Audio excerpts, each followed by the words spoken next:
En 7e position, un gardien, Moridio, le portier du Havre. Le Sénégalais a sorti un énorme match face au Paris Saint-Germain. Alors certes, le Havre s'est incliné, 1-0. Vous allez me dire pourquoi il est dans ce top?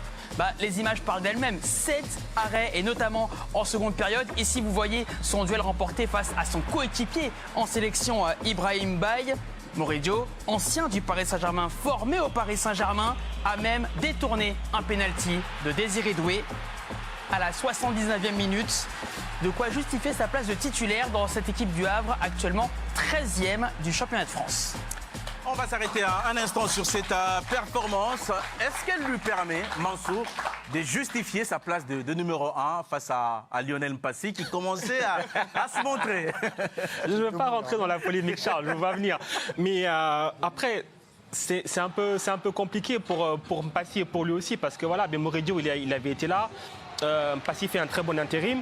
C'est compliqué pour un coach même. Après, voilà, le Havre est dans une telle situation que je pense que Moridio apporte quand même un petit peu plus de garantie que Mpassi sur ce match-là, ce genre de match entre guillemets de gala où il faut se montrer. Il a montré qu'il pouvait être au rendez-vous. On sait que ce sont des amis, hein, Moridio et Lionel Mpassi. Mais le côté compétiteur, à un moment donné, peut surgir. Hein. Ouais, c'est vrai que l'intérim de Mpassi a été réussi.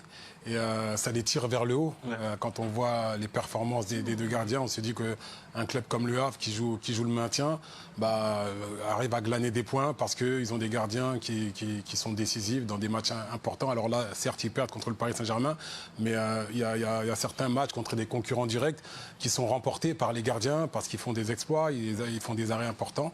Donc voilà, moi je pense que c'est positif pour les deux.